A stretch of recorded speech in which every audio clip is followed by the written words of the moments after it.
kami akan mempresentasikan tentang hidrosfer. Pengertian hidrosfer, apa itu hidrosfer? Namanya dulu, nama saya. Nama saya Christopher Horditua Manado. Ya. Nama saya William Sebastian Bangun. Iya. Nama saya Claudia Sinaga. Nama saya Grace Benita. Ya. Pengertian hidrosfer. Apa itu hidrosfer? Secara etimologis, hidrosfer berasal dari bahasa Yunani hidro dan Hydron memiliki arti air, sementara spiral memiliki arti lapisan. Jadi apa yang dimaksud dengan hidrosfer adalah lapisan air yang meliputi permukaan bumi. Hidrosfer meliputi apa saja?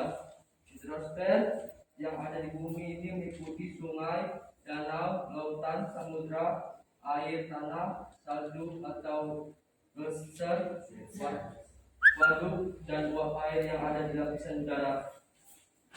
Unsur-unsur hidrosfer. Satu unsur angin, sesuatu sumber yang menentukan sebuah kekuatan temperatur dari udara atau juga pada kondisi uap air pada suatu tempat. Dua, unsur awan, kumpulan titik-titik, kumpulan dari beberapa sumber titik air atau es dengan jumlah yang sangat banyak ataupun juga merupakan bagian dari inti kondensasi tanah. Tiga, unsur air dan tanah, sesuatu pergerakan yang ada di dalam tanah sehingga mempunyai beberapa lapisan sumber batu pasir dengan lapisan akuifer. Empat, unsur evaporasi, sebuah unsur yang bersumber dari peristiwa atau kejadian dari terjadinya perubahan air itu menjadi uap permukaan tanah. Lima, unsur kondensasi, sebuah proses perubahan pada uap air untuk menjadikan pendinginan atmosfer. Enam, unsur presipitasi, sesuatu cairan yang bersumber dari atmosfer ke permukaan bumi. Unsur runoff, sebuah pergerakan air yang meresap ke dalam tanah pada tempat-tempat tertentu. Unsur tubuh dan air, bagian air yang dapat beberapa macam sumber seperti sungai, rawa, danau, waduk, serta lain sebagainya. Siklus hidrologi. Siklus hidup hidrologi atau daur air yang dikenal juga jadi istilah siklus air adalah sirkulisasi air yang menggambarkan pergerakan molekul air atau H2O dari atmosfer ke bumi dan sebaliknya, yang tidak pernah berhenti sehingga membentuk rangkaian melingkar. Perjalanan molekul air di bumi yang tersebut disebut siklus. Macam-macam siklus hidrologi. Yang pertama, siklus pendek. Siklus air pendek adalah siklus yang paling pendek, yaitu air laut mengalami evaporasi atau penguapan.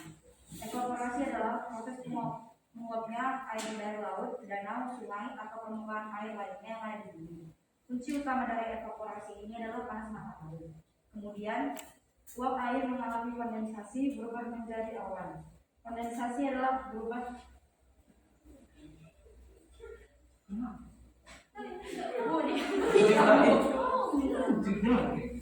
Kondensasi adalah berubahnya wujud air menjadi titik-titik air hingga akhirnya terbentuk menjadi awan. Setelah menjadi awan ini, akhirnya terjadilah proses presipitasi apa yang sering disebutkan.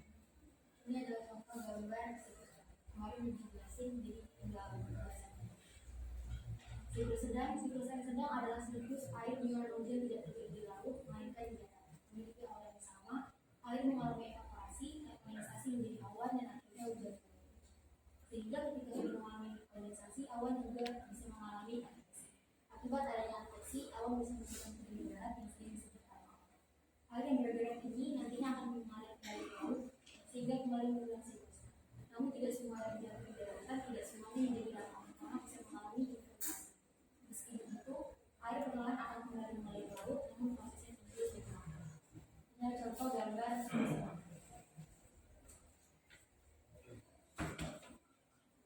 Siklus panjang. Siklus air panjang adalah siklus air yang paling panjang prosesnya. Punya awal yang sama, air mengalami evaporasi dan kondensasi, namun mengalami hujan es akibat atmosfer yang bergerak ke tempat yang relatif lebih dingin atau kondisi suhu udara di atmosfer saat itu sedang rendah. Selanjutnya, setelah musim semi, salju atau es akan mencair mengalir di permukaan air bumi dan akhirnya sampai ke laut untuk mengulang kembali siklusnya. Tanda prosesnya yang panjang, siklus ini dinamakan siklus air panjang. Dalam siklus panjang berbentuk es, ada juga yang disebut proses sublimasi, sehingga uap air yang ada di atmosfer bukan hanya air semata, melainkan air yang terbentuk pada di akhir es. Ini adalah contoh gambar. Daerah-daerah sungai, daerah aliran sungai atau das adalah daerah yang dibatasi punggung-punggung gunung, di mana air hujan yang jatuh pada daerah tersebut akan ditampung oleh punggung gunung tersebut dan akan dialirkan melalui sungai-sungai kecil ke sungai utama. Daerah das hulu sungai berbukit-bukit berdiri curam sehingga banyak jarak. Tengah sungai relatif landai, terdapat meander, banyak aktivitas penduduk. Hilir sungai landai dan subur, banyak area pertanian. Macam-macam das gemuk, das jenis ini memiliki kaya tabungan besar. Adapun sungai yang memiliki das seperti ini cenderung mengalami luapan air yang besar apabila terjadinya hujan di daerah hulu. Das kurang, das jenis ini bentuknya sempit sehingga das kampungannya pun kecil. Manakala hujan turun di daerah hulu, tidak terjadi luapan air yang tidak terlalu hebat. Bentuk das. Bentuk-bentuk bulu ayam. Das bentuk bulu ayam yang memiliki debit banjir. Bentuk-bentuk das. 1. Bentuk bulu ayam. Das bentuk bulu ayam memiliki debit banjir sekuensial dan berurutan, memerlukan waktu yang lebih pendek untuk mencapai mainstream, memiliki topografi yang lebih suram daripada bentuk lainnya. 2. Bentuk kipas. Das berbentuk kipas memiliki debit banjir yang terakumulasi dari berbagai arah sungai dan memiliki waktu yang lebih lama daripada bentuk bulu ayam untuk mencapai mainstream. Memiliki topografi yang relatif landai daripada bulu ayam. 3. Bentuk paralel atau kombinasi. Das bentuk kombinasi memiliki debit banjir yang terakumulasi dari berbagai arah sungai di bagian hilir, sedangkan di bagian hulu sekuensial dan berurutan. Demikian hasil presentasi kami dari kelompok 3. Apabila ada kawan yang ingin bertanya, silakan. Oke, sebutkan nama dan kelompok ya. Kalau bisa dia bertanya tanpa ibu panggil namanya. Ayo, ada? Sebutkan nama kelompok.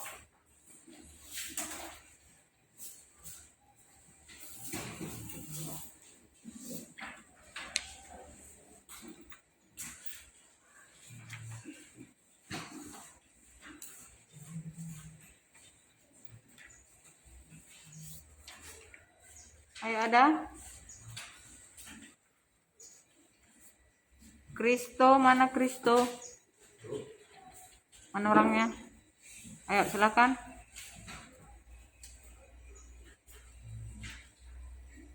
Berdiri. Berdiri Kristo.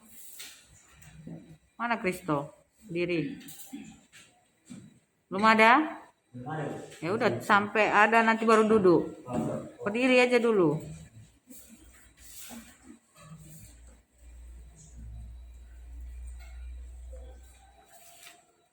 Keja. Kenapa saya Keja dari kelompok 2 ingin memberikan pertanyaan. Apa perbedaan antara aliran air tanah dan aliran air pompa? Apa perbedaan antara aliran air tanah dengan aliran air pompa?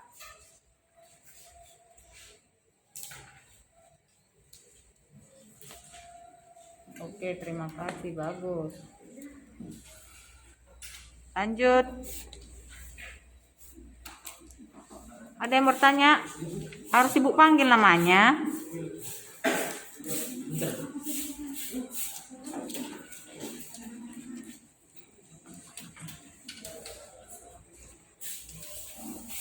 Jangan diseret nakku jalannya. Ya, gitulah. Nanti cepat rusak sepatunya.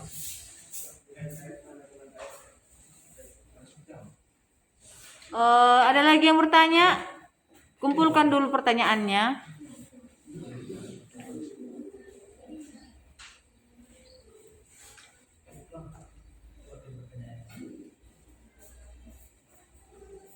Emia Raja Ginting. Berdiri sampai ada.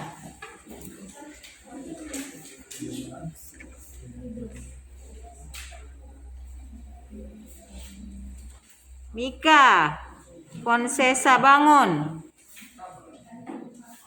Mana Mika? Ada? Berdiri sampai ada. Ini anggotanya 1, 2, 3, 4, 5. Minimal satu orang satu menjawab pertanyaan. Minimal 1. Jadi itulah penilaiannya, menjawab. Ada? Nah, nama anakku, nama kelompok. Dengarkan ya. Nama saya Dinia dari kelompok 1. Pertanyaan saya, apa pengaruh positif siklus air bagi kehidupan di bumi? Apa pengaruh positif siklus air bagi kehidupan di bumi? Bagus. Siklus air bagi kehidupan di bumi.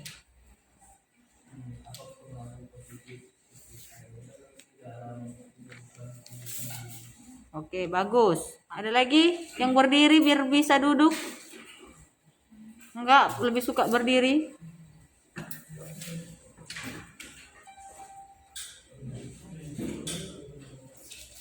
Natasha Christine Ulina. Nah, ayo. Berdiri. Nama? Nama saya Kristo dari kelompok 1. Pertanyaannya? Apa perbedaan evaporasi dan transpirasi?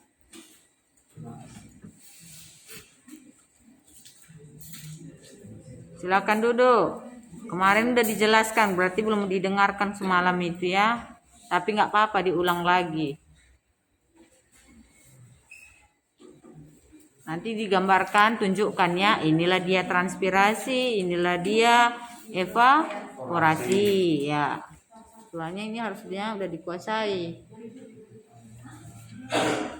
Ayo Emia, Mika. Ayo Mika, kelompok. Saya Mika dari kelompok 1.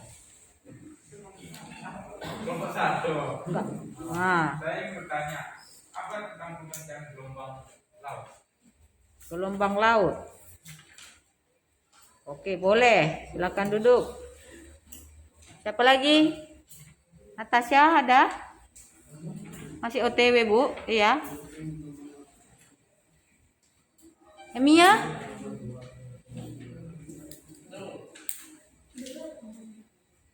Masih 4 nakku.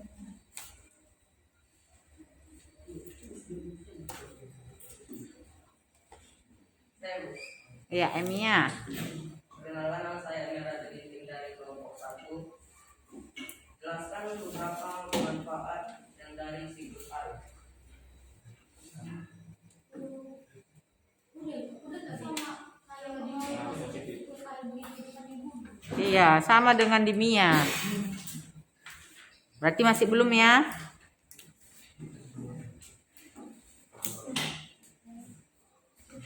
Ayo.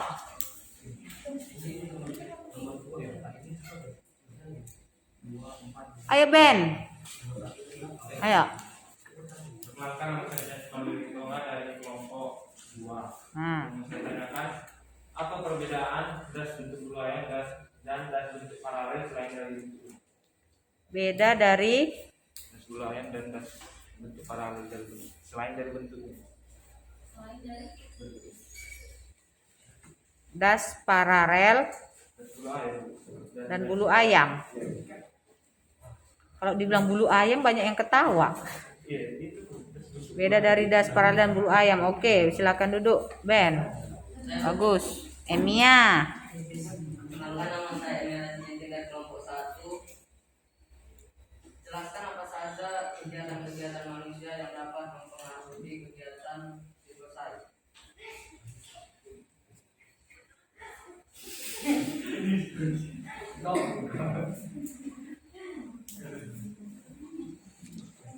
Oke, silakan duduk. Bagus. Ayo, Natasha. Ya. Apa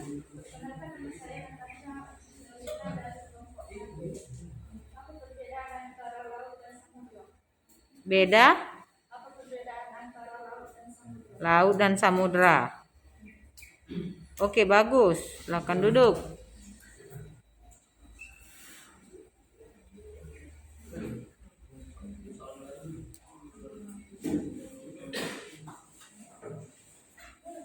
Boleh. Mana ada dilarang-larang bertanya. Malah disuruh pun kalau bisa dipanggilin namanya satu-satu. Ayo, nama nakku. Ayo langsung nakku. Berdirilah.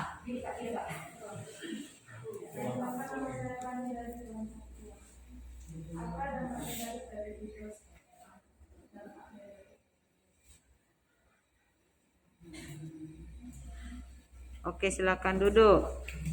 Bagus. Udah? Ada lagi? Biar tinggal menjawab.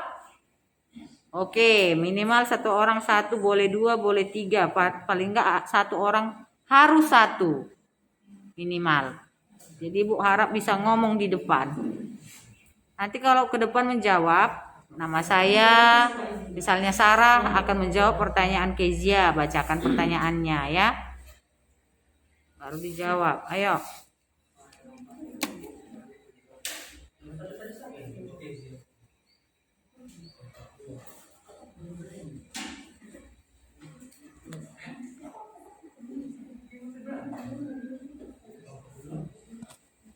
Ayo, nakku. Kita sedikit waktunya. Kalau di sini cuma satu les, Ibu. IPS-nya Ibu 3 les. Sini sedikit. Hah? Boleh ini diacak ya, nakku? Boleh, nggak harus nomor 1 duluan. Boleh yang mana duluan mudah. Atau yang mau sulit duluan juga boleh.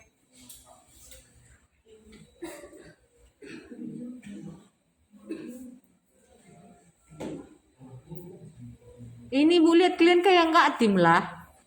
Ada di sini satu, situ 3.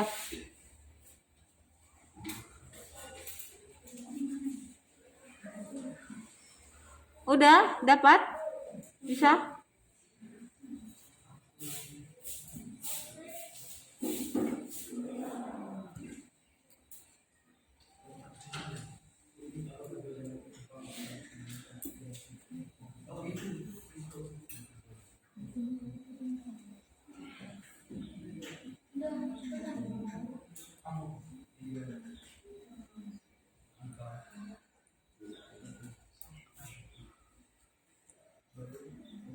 Ayo 6 menit lagi.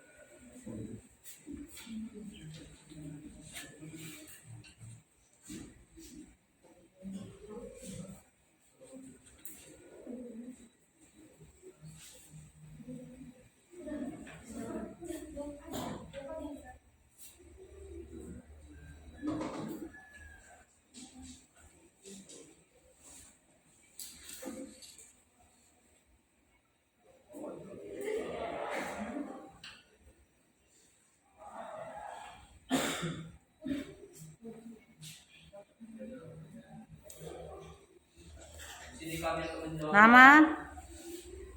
Nama? Perkenalkan, nama saya Christopher. Di sini saya akan menjelaskan soal nomor 2. Apa pengaruh positif siklus air bagi kehidupan di bumi? Dari dunia kelompok 2. Kelompok 1. Siklus air memiliki manfaat yang sangat banyak bagi kehidupan di bumi, mulai dari menyediakan air bersih bagi ekosistem makhluk hidup sebagai media perpisahan panas global hingga menjadi katalis proses berlangsungan.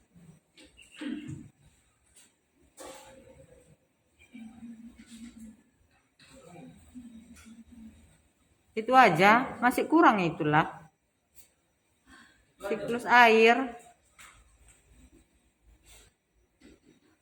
Bisa nggak kita hidup tanpa air? Tidak bisa. Bisa, nggak bisa kan? Karena membutuhkan air untuk melakukan proses kehidupan. Nah, ada kamu sebutkan tadi itu. Tidak ada. Jadi semua makhluk hidup membutuhkan air. Jadi membutuhkan adanya siklus air, ya. Oke. Mana Dimia? Udah? Oke, lanjut. Saya akan menjawab pertanyaan Nama? Nama saya William Sebastian. Akan menjawab pertanyaan nomor 4 dari tingkat kelompok 1. Apa pengertian gelombang laut? Ya. Gelombang laut adalah suatu pergerakan naik turunnya air laut yang terjadi akibat beberapa faktor. Gelombang laut bisa diakibatkan oleh angin, gravitasi matahari dan bulan, letusan gunung berapi atau gempa di laut, kapal yang bergerak dan sebagainya. Mana Mika? Bisa? Apa tadi gelombangnya? Iya, yang disebutkannya tadi. Proses pergerakan air laut karena beberapa faktor, Iya. letusan, gravitasi bulan, kapal, pergerakan kapal dan lain-lain. Apalagi dan lain-lainnya tadi banyak itu. Nah, sekali lagi ya, ayo dijawab dulu. Dengarkan. Gelombang laut adalah suatu pergerakan naik turunnya air laut yang terjadi akibat beberapa faktor. Gelombang laut bisa diakibatkan oleh angin, gravitasi matahari dan bulan, letusan gunung berapi atau gempa di laut, kapal yang bergerak dan sebagainya. Jangan dan sebagainya aja disebutkan. Apa faktornya, Mika? Pertama gempa, letusan gunung berapi, angin, gravitasi bulan, pergerakan kapal, dan itu. Ya, bagus. Udah bisa itu. Oke, bagus. Ayo, lanjut.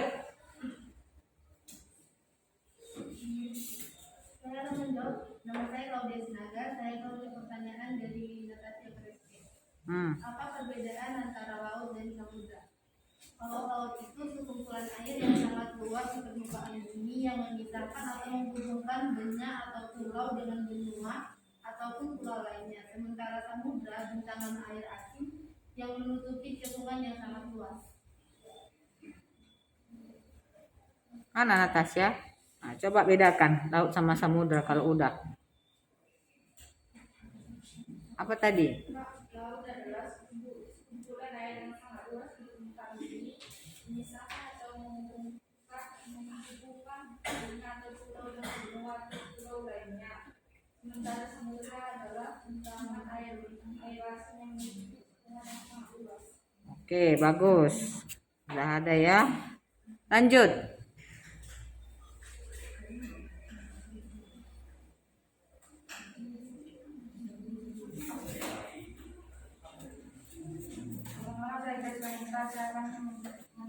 Siapa namanya anakku? Grace, pertanyaan siapa yang mau dijawab?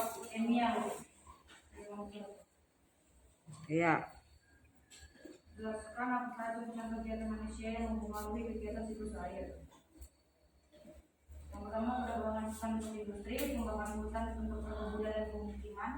Yang ketiga, pembangunan perumahan, industri dan perkantoran. Dan yang keempat, pembuatan irigasi dan bendungan yang menyebabkan perubahan siklus air.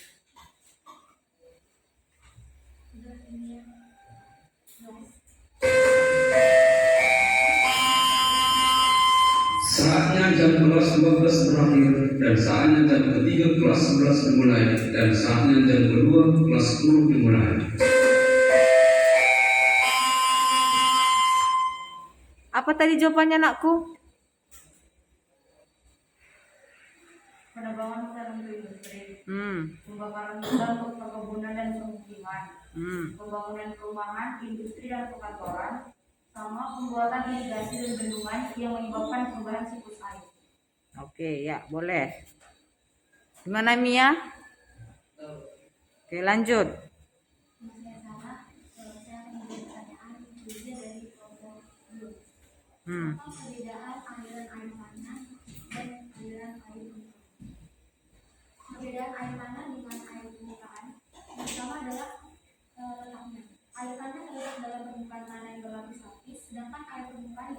juga di permukaan tanah.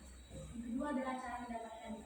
Untuk mendapatkan air tanah, kita perlu menggali atau membuat sumur dan memompa air keluar dari tanah.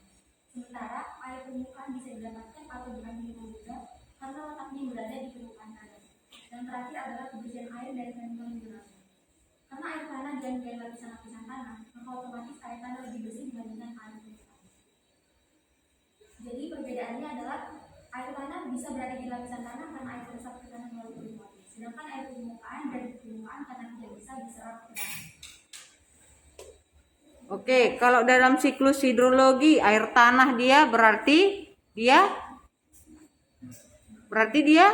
melalui infiltrasi. Kalau dia air permukaan run off, dia kan mengalir ya. Kalau dia air permukaan, kalau air tanah dia infiltrasi. Karena proses infiltrasi lah dia makanya jadi air tanah. Air permukaan karena adanya run off, mengalir ya. Kembali lagi ke laut. Jadi dia nampak air dari permukaan. Itu perbedaannya anakku. Oke, bagus. Lanjut.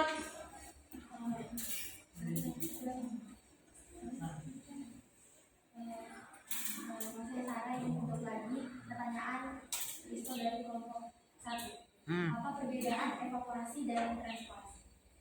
Sebenarnya kemarin sudah dijelaskan, tapi mungkin evaporasi itu penguapan air, sedangkan transpirasi itu penguapan tanaman atau tumbuhan. Mana Kristo? Bisa kayak mana coba? Evaporasi itu proses penguapan air. Kalau transpirasi adalah proses dari penguapan tumbuhan. Semuanya air nakku. Semuanya itu air. Kalau dia evaporasi dia dari laut, air laut. Kalau dia transpirasi penguapan dari tumbuhan air dari tumbuhan ya.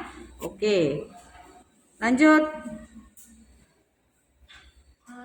Nama saya Claudia Sinaga. Saya akan menjawab pertanyaan dari Fani. Apa dampak negatif dari hidroponik? Kalau dampak negatifnya mengakibatkan terjadinya banjir, sehingga bangunan rusak dan menimbulkan wabah penyakit bagi aktivitas terganggu. Dan dampak negatif lainnya mampu merusak berbagai jenis struktur dan air minum bersih mulai langka. Mana Fani? Gimana? Oke, bisa. Apa tadi pertanyaan Ben lagi belum ya?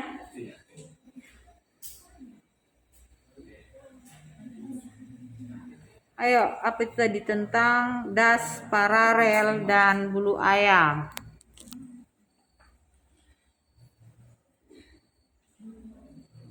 Apa sih ini kalian? Pelajaran biologi, Pak.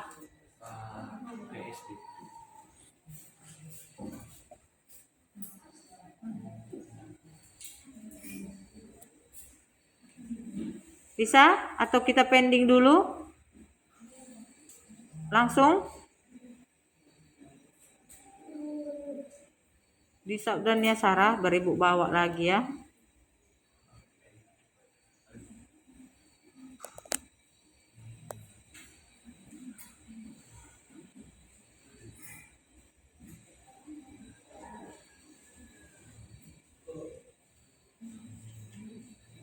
Udah? Ada juga tugas untuk kalian semua, baik presentasi atau yang duduk. Ini kan tentang siklus air. Karena ada ini siklus namanya perputaran air. Yang pertanyaan ibu tugas di rumah, apakah air itu tetap sama atau beda? Karena adanya siklus air itu.